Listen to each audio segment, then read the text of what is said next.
औज़ुबिल्लाहिमिनश्शैतानिर्रजीम बिस्मिल्लाहिर्रहमानिर्रहीम अस्सलामु अलैकुम एवरीवन। सबको मैं एंजॉय स्टडीज़ में वेलकम करती हूँ। आज की वीडियो में मैं CS304 की जो फाइनल टर्म की प्रिपरेशन है वो करवाऊँगी। इस वीडियो में मैंने बहुत ज़्यादा इंपॉर्टेंट जो शॉर्ट नोट्स हैं वो बनाए हैं। इंशाल्लाह बहुत जल्द जो लेक्चर वाइज शॉर्ट नोट्स हैं वो भी आपको प्रोवाइड करूँगी, तो इसलिए चैनल को लाजमी सब्सक्राइब करिएगा और वीडियो को भी लाइक कर दीजिएगा। सबसे पहला टॉपिक आता है टेक्निक्स फॉर एरर हैंडलिंग। हमारे पास किसी तरह का जो प्रोग्रामिंग में एरर आ जाता है उसको हैंडल करने की टेक्निक क्या है। ज़्यादा डिटेल में नहीं जाऊंगी क्योंकि ये शॉर्ट नोट्स हैं, तो इसको शॉर्ट शॉर्ट ही कवर करूंगी।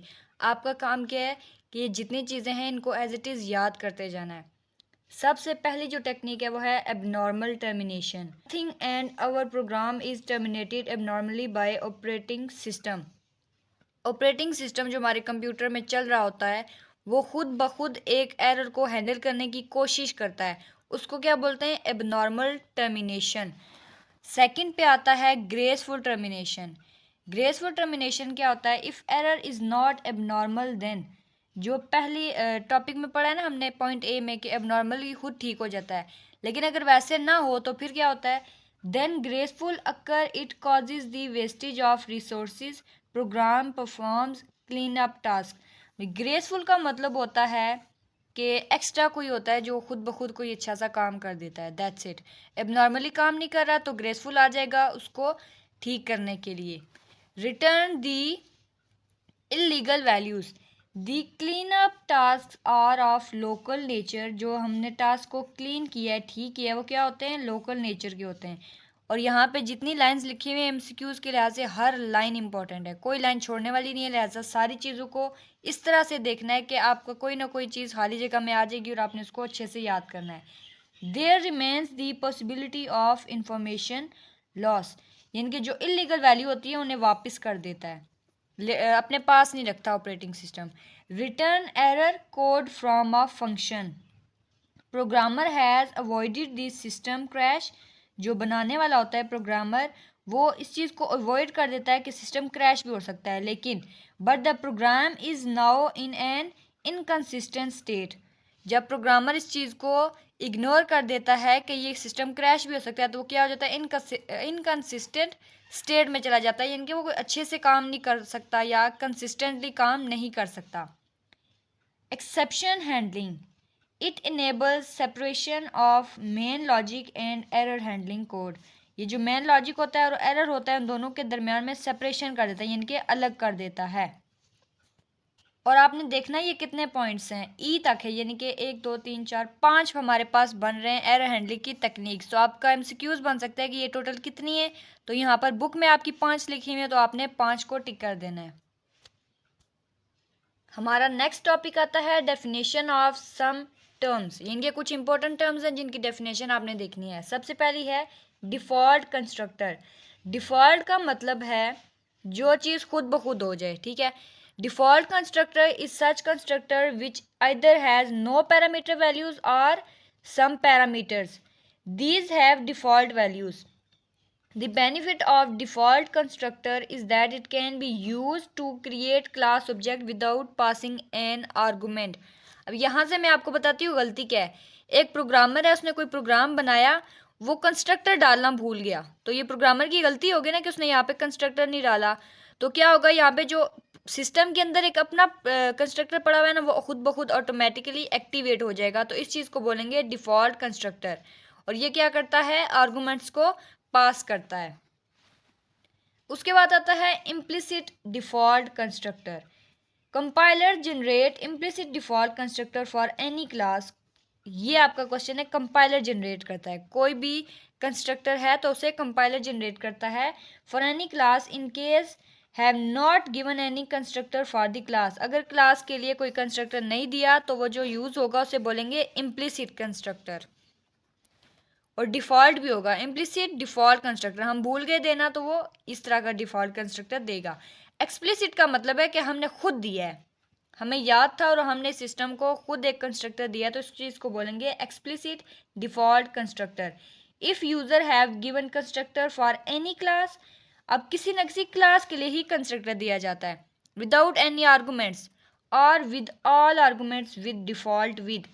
कोई आर्गूमेंट नहीं दिया या सारे आर्गूमेंट्स दे दिए तो इस चीज़ को मद्देनजर रखते हुए क्या होगा, default parameter then it is have also default constructor according to definition but it is explicit default constructor.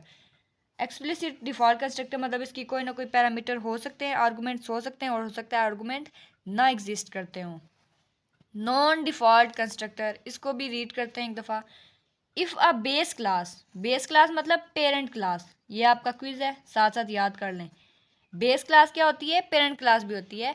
Has only non default constructor implicit और एक्सप्लिसिट। अब ये नॉन डिफ़ॉल्ट कंस्ट्रक्टर में ये दोनों आते हैं, ये चीज़ देखनी है आपने।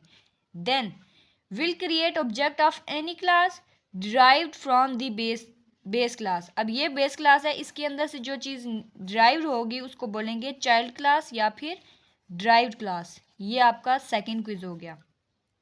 Compiler will not be able to call base class construction as base class has no default constructor। जो बेस क्लास है उसका कोई डिफ़ॉल्ट कंस्ट्रक्टर नहीं होगा। और इस जो स्टेटमेंट को मैंने लिखा हुआ है, एक दफ़ा आपने यहाँ पे वीडियो को पॉज करके लाजमी रीड कर लेना है। आगे आता है STL, most important topic of this book. STL is standard template library. ये आपका क्विज हो गया और ये शॉर्ट लॉन्ग के लिए भी इंपॉर्टेंट है। कंटेनर्स क्या होते हैं, अगर कोई स्पेलिंग मिस्टेक है तो उसे इग्नोर कर दें, आपने सुनने पे ज़्यादा ध्यान देना है। STL is designed to operate efficiently. जो STL होता है वो अच्छे तरीके से काम करने के लिए बनाया जाता है अक्रॉस मैनी डिफरेंट एप्लीकेशन। ये आपका क्विज़ है। एप्लीकेशन के अंदर एक इस तरह का डिज़ाइन होता है जो बहुत अच्छे से काम करता है, तो उसके लिए क्या यूज़ होता है, STL। नेक्स्ट आता है STL कंसिस्ट ऑफ 3 कीज़। ये आपका क्विज बन गया। 3 कीज़ कौन सी हैं, अब यहाँ से देखना है कंपोनेंट भी लिखा हुआ है आगे। कंपोनेंट STL कंटेनर्स ये अलग चीज़ होगी और कंपोनेंट्स अलग चीज़ होंगी। अब कंपोनेंट्स कौन से हैं, कंटेनर्स, इटरेटर्स, उसके बाद एल्गोरिदम, ये आपने याद रखना है। और STL जो है ना, स्टैंडर्ड का मतलब है कि ये इस तरह का टेम्पलेट होगा जो कि सारे के सारे सिस्टम में एक जैसा ही तकरीबन यूज़ हो। जैसे हम कोई एप्लीकेशन क्लासेस में, छोटी क्लासेस में लिखते थे तो वहाँ पे सारी चीज़ें टू दी हेड मिस्ट्रेस या हेड मास्टर जो भी था वो सारा एक जैसा होता था। दरमियान में बस थोड़ा सा उसकी बॉडी जो है चेंज हो जाती थी, लेकिन जो उसका स्टैंडर्ड टेम्पलेट होता था वो एक जैसा होता था। STL कंटेनर्स क्या होते हैं, अब ये 3 तरह के होते हैं, सीक्वेंस, एसोसिएटिव और कंटेनर्स। सीक्वेंस में आता है वेक्टर, DQ एंड लिस्ट। अब ये हर लाइन में आपका अलग अलग क्विज बन रहा है, क्वेश्चन बन रहा है। अब बुक से आपने इनकी थोड़ी सी डिटेल रीड करनी है, लाजमी कर लेनी है, क्योंकि ये आपके पेपर में आ सकता है। एसोसिएटिव कंटेनर्स क्या होते हैं, सेट आता है उसमें, मल्टी सेट भी आता है, मैप आता है, मल्टी मैप भी आता है। तो बेसिक है सेट एंड मैप, फिर उसी के आगे multi set, multi map. Containers adapter, last वाला जो है ना ये अडेप्टर है, ठीक है। इसके अंदर आता है stack, Q, most important concept, stack और क्यू। ये भी आपने देखना है, लीफो कौन सा होता है और फीफो कौन सा होता है। ये मेरे ख्याल में लीफो होता है, लास्ट इन फर्स्ट आउट, और ये होता है FIFO, first in first out. लेकिन फिर भी आपने एक दफ़ा कंफर्म कर लेना है। लेकिन हो सकता है मैंने जो नेक्स्ट नोट्स बनाए उसमें डिटेल में लिखा हो, लेकिन ये आपका क्विज बन रहा है। Priority queue, most important short long के लिहाज से। आगे आता है first class container, sequence and associative. ये जो पहले वाले हैं ना ये दोनों, ये आते हैं फर्स्ट क्लास में, और जो ये तीसरे वाला है अडेप्टर, ये किस में आता है, सेकंड क्लास कंटेनर में। नेक्स्ट आता है टेम्पलेट्स। टेम्पलेट्स किस चीज़ के लिए यूज़ होती हैं, जो आप कह सकते हैं एक सांचा बना होता है, वो बार बार उसी चीज़ को मद्देनज़र रख के आगे की बाकी चीज़ें लेकर चलनी होती हैं। इन C++ generic programming is done using templates. Generic programming is done using templates. आपका क्वेश्चन है, सारी टेम्पलेट्स को यूज़ करके जेनेरिक प्रोग्रामिंग की जाती है। There are 2 main kinds of template, 2 तरह की टेम्पलेट्स होती हैं। कौन कौन सी, पहली है फंक्शन और दूसरी है क्लास। फंक्शन वाले में क्या होता है, we want to write general function, आम सा फंक्शन लिखना चाहते हैं। क्लास टेम्पलेट, इसमें क्या होता है, we want to write general class, इसमें हम जनरल क्लास लिखना चाहते हैं, उसमें जनरल फंक्शन, इसमें जनरल क्लास, लाइक अरे। अब ये इसकी डेफिनेशन के बाद एक एग्जांपल दी गई है, अरे क्लास, और यहाँ पे क्या होगा, प्रिंट अरे। बस ये 2 चीज़ें आपने देख लेनी है। टेम्पलेट फंक्शन क्या होता है, like template function a class template may not handle all the types successfully. Function वाला सारी की सारी टाइप्स को सक्सेसफुली काम मतलब करवा भी सकता है, कर भी सकता है, लेकिन जो क्लास टेम्पलेट होती है वो थोड़ी सी लो डाउन होती है, मतलब आप कह सकते हो प्रायोरिटी में थोड़ी सी कम होती है। इसके बाद ये आ गया आपका कॉन्सेप्ट, और ये लाजमी हर बच्चे के पेपर में इससे रिलेटेड कोई ना कोई चीज़ आ जाएगी, पब्लिक होगा, प्राइवेट होगा, इस तरह की कोई ना कोई चीज़ आपकी आएगी। अब यहाँ से हम देखते हैं पब्लिक और प्राइवेट इनहेरिटेंस क्या होती है। In private inheritance only members function and front classes are functions of a derived class can converted pointer or reference of derived object to that a parent object। थोड़ी मुश्किल लग रही है ना, मैं आसान सा बता देती हूँ कि जो प्राइवेट होती है ना, प्राइवेट का मतलब है ये डाटा आपका अपना है, ठीक है, पर्सनल डाटा है। अगर आप चाहें किसी को देना तो ठीक है, ना चाहें तो नहीं दे सकते। पर्सनल मतलब पर्सनल, प्राइवेट है कोई चीज़। आप जैसे कि कह सकते हैं आप कोई आपने आईडी बनाई, उसका पासवर्ड वो प्राइवेट है, वो आपको सिर्फ अपने आप को ही पता होगा या किसी एक बंदे को आपने बताया तो दैट्स इट। इसके अलावा आप हर चीज़ जो है दूसरे के साथ शेयर नहीं करते। तो ये चीज़ जो है ना, ये डेफिनेशन वही कह रहे हैं कि वो मेंबर या फ्रेंड जिनको आपने अलाउ किया है ड्राइव क्लास के, वही क्या कर सकते हैं, रेफरेंस दे सकते हैं drive object to the parent object. Child class से पेरेंट क्लास को रेफरेंस दिया जा सकता है प्राइवेट इनहेरिटेंस में। और सेकंड पे आती है पब्लिक इनहेरिटेंस। ये क्या होती है, child class object has an anonymous object of parent class, जो कि इजाज़त दी जाती है, ये भी पब्लिक है। पब्लिक मतलब खुला, यहाँ से आप ये डोर बना दिया, जो चाहे इसको देख सकता है, यूज़ कर सकता है। आप जितनी उसको इजाज़त दे दी ना आपने, जैसे कि फेसबुक के पे आपने कोई वीडियो या फोटो अपलोड की तो वो पब्लिक हो गई, उसमें अब आप कोई प्राइवेट जैसी चीज़ नहीं रही, लेकिन उसका पासवर्ड आपने प्राइवेट रखा हुआ है। तो ये इसका बेसिक जो है डिफरेंस हो जाएगा। कंपैरिजन मतलब एक चीज़ को किसी दूसरी चीज़ के साथ कंपेयर करना। Of public, protected and private inheritance. अब इन तीन चीज़ों का आपस में कंपैरिजन क्या है या फ़र्क क्या है, फ़ायदा क्या है, नुकसान क्या है, अब ये देखते हैं। Private data members will not be accessible in any derived class और इन मेन फंक्शन। ड्राइव क्लास के अंदर जो प्राइवेट मेंबर हैं जिनको आपने परमिशन नहीं दी हुई, वो अपना काम नहीं कर सकते, ना ही उस चीज़ के अंदर कोई भी एक्सेसिबिलिटी उनको मिलेगी, यानी कि उस चीज़ को अप्रोच कर सकेंगे। Protected data will become private data members in case of private inheritance and protected. अच्छा, प्रोटेक्टेड का मतलब है कि आपने कुछ लिमिटेशंस लिखी हुई हैं, इतना आप एक्सेस कर सकते हैं, इसके अलावा आप कोई चीज़ एक्सेस नहीं कर सकते, सेफ किया हुआ आपने।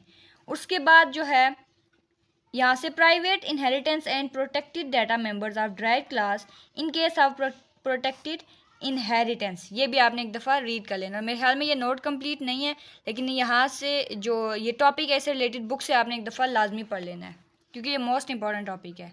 नेक्स्ट आ जाता है STL स्टैंडर्ड टेम्पलेट लाइब्रेरी इटरेटर्स। ये आपने गौर से देखना है, पीछे हम कंटेनर्स पढ़ गए थे, अब यहाँ पे इटरेटर्स पढ़ेंगे। इटरेटर्स की डेफिनेशन क्या है, use to traverse containers efficiently without accessing interval details.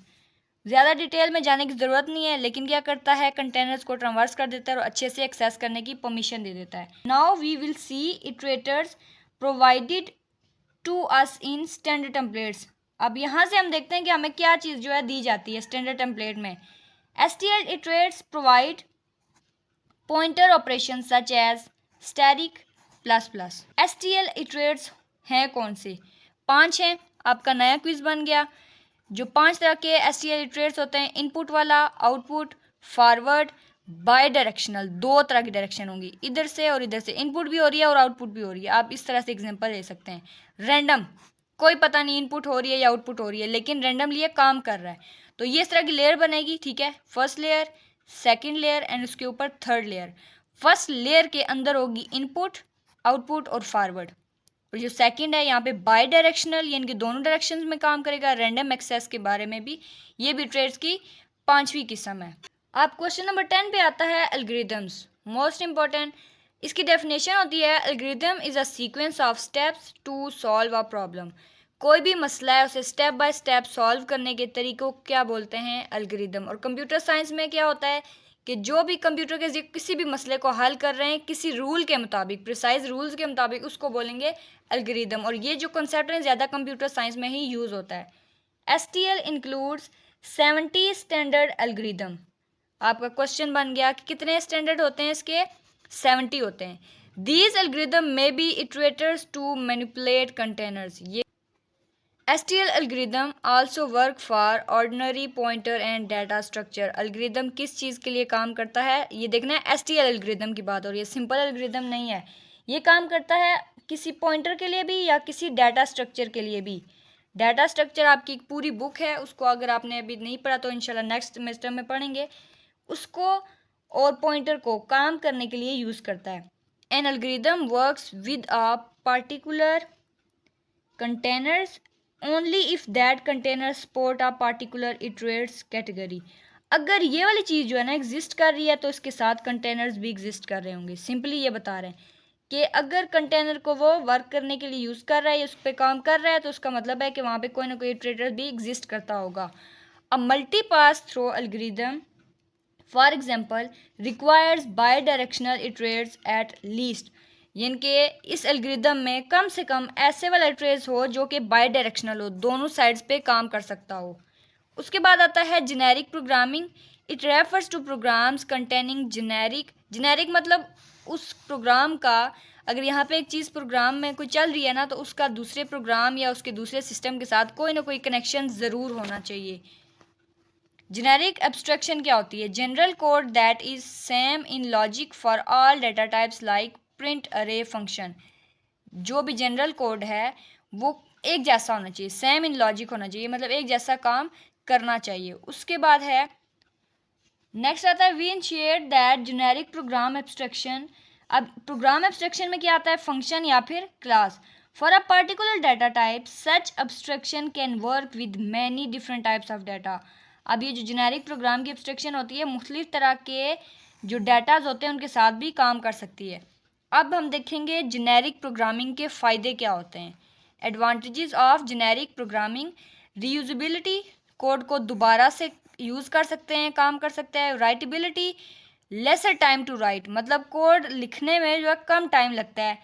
Generic programming का मैंने आपको मतलब क्या बताया था यहाँ पे, रिलेटिंग आर कॉमन। जो चीज़ कॉमन हो सकती है हम उसे कॉपी पेस्ट कर सकते हैं या उसे बार बार यूज़ भी तो कर सकते हैं ना, इसलिए वो हमें दोबारा इस्तेमाल भी करेंगे, लिखने में टाइम भी हमारा बचेगा।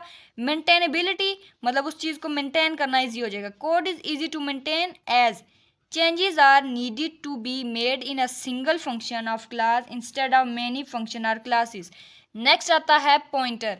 a pointer to a base class can point to object of drive class। ये रही बेस क्लास और इसके अंदर से एक क्लास निकाली जो कि ड्राइव है। तो यहाँ से जब हमने पॉइंटर को इरेज किया तो ये इसके अंदर हमें इसकी लोकेशन भी बता सकता है, क्योंकि ये है पेरेंट की क्लास और ये है चाइल्ड की क्लास, और ये जो क्लास है इसी क्लास से जनरेट हुई है। और पॉइंटर होता क्या है, उसका साइन होता है ये इस तरह का स्टार वाला साइन, ये साइन होता है पॉइंटर को शो करने वाला। और उसके बाद क्या होता है, इसका बेस जो पॉइंटर होता है ना, ये क्लासेस में हमें एक चीज़ से दूसरी चीज़ में फाइंड आउट करने में हमें हेल्प करता है। जब हम क्लास पे काम कर रहे होते हैं तो पॉइंटर की मदद से हम आगे मूव कर सकते हैं या उस चीज़ को एक्सेस कर सकते हैं। अब आ जाता है हमारे पास copy constructor and assignment operator. When an element is inserted into a container, कोई एलिमेंट है कंटेनर के अंदर इंसर्ट किया, a copy of that element is made। वो जो एलिमेंट हमारा कंटेनर के अंदर इंसर्ट हुआ उसकी कॉपी खुद ब खुद बन जाएगी। वो क्या होगी, किस चीज़ के लिए यूज़ होगी? Copy constructor and assignment operator. उसके बाद associative containers and many algorithms compare elements so the element. अब क्या करते हैं, एसोसिएटिव कंटेनर और दूसरे एल्गोरिदम क्या करते हैं, एलिमेंट्स को आपस में कंपेयर कर देते हैं। So the elements that are added to associative container should have the functionality. जिनको हमने एसोसिएटिव कंटेनर्स बनाना है उनके अंदर फंक्शनैलिटी आ जाए, इसलिए इन दोनों चीज़ों को यूज़ किया जाता है एलिमेंट्स को आपस में कंपेयर करने के लिए। और ऑपरेटर कौन से हैं? इक्वल टू, ये दो जो साइन डालते हैं ना इस तरह, ये होते हैं इक्वल टू। सिंगल डालेंगे प्रोग्रामिंग में तो वो होगा असाइनमेंट ऑपरेटर, इसको असाइनमेंट ऑपरेटर बोलते हैं और इसको बोलते हैं इक्वल। और ये दूसरा ऑपरेटर है लेस देन। टेम्पलेट आर्गुमेंट्स क्या होते हैं? A template arguments is preceded by the keyword class. Class का कीवर्ड यूज़ किया जाता है टेम्पलेट आर्गुमेंट्स के लिए। नेक्स्ट आता है फंक्शन टेम्पलेट्स। ये क्या होती हैं? It can not be overloaded by another function template. जो फंक्शनल टेम्पलेट होती हैं दूसरे वाला फंक्शन टेम्पलेट उसको ओवरलोड नहीं कर सकता। नेक्स्ट आ जाती है template class. Describe the way, अब इसकी डेफिनेशन है, describe the way to declare a template class as a friend of any class. Template class use की जाती है किसके लिए? दूसरी क्लास का फ्रेंड डिक्लेयर करने के लिए। ट्राई ब्लॉक क्या होता है? Each try block can have as many as need number of catch block. ये आपका क्विज है, ठीक है, कि कोई भी जो ट्राई ब्लॉक होगा वो किस चीज़ के लिए यूज़ होगा? कैच ब्लॉक्स के लिए, जितने उसको ज़रूरत होंगे। अरे vectors contains contiguous elements stored as an array. जो वेक्टर हैं उनके अंदर एक खास तरह के एलिमेंट्स होते हैं जो कि अरे के तौर पर सेव किए जाते हैं, और अरे के अंदर वो बताते होते हैं कि इस तरह कितनी रोज़ हैं और कॉलम्स हैं। ये आपने याद रखना है। अरे है ना, यहाँ पे उसकी कोई ना कोई दिखाई जाएगी। ये जो बॉक्स बनाया है ये इसकी निशानी है कि ये अरे है, और इसके अंदर रोज़ और कॉलम्स होते हैं। ये तो आप लोगों ने पढ़ा ही होगा। By default vector, by default vector the vector data items are initially zero. ये आपका मोस्ट इंपॉर्टेंट क्विज है कि जो शुरू में या खुद ब खुद जो वेक्टर्स होते हैं इनिशियलाइज किए जाते हैं वो क्या होते हैं? ज़ीरो होते हैं। उसके बाद ये ट्राई बॉक्स की है, हम पढ़ चुके हैं। नेक्स्ट देखते हैं STL। One purpose of an iterators in the STL is to connect algorithm and containers। STL का काम क्या है? algorithm और containers को आपस में कनेक्ट कर देना। कि not implemented by STL containers, कोई भी algorithm है STL कंटेनर को यूज़ करके उसे नहीं बनाया जा सकता या इम्प्लीमेंट किया जा सकता। Multiple inheritance can be type, important, already पढ़ चुके हैं। पब्लिक हो सकती है, प्राइवेट हो सकती है या फिर प्रोटेक्टेड हो सकती है।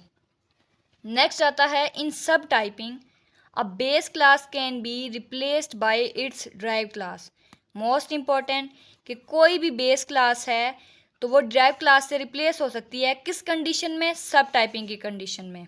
आगे आ जाती है स्टैटिक टाइप। स्टैटिक का मतलब होता है जो मूव ना कर रहा हो, नॉट एक्टिव आर मूव, यानी कि वो रुका हुआ है।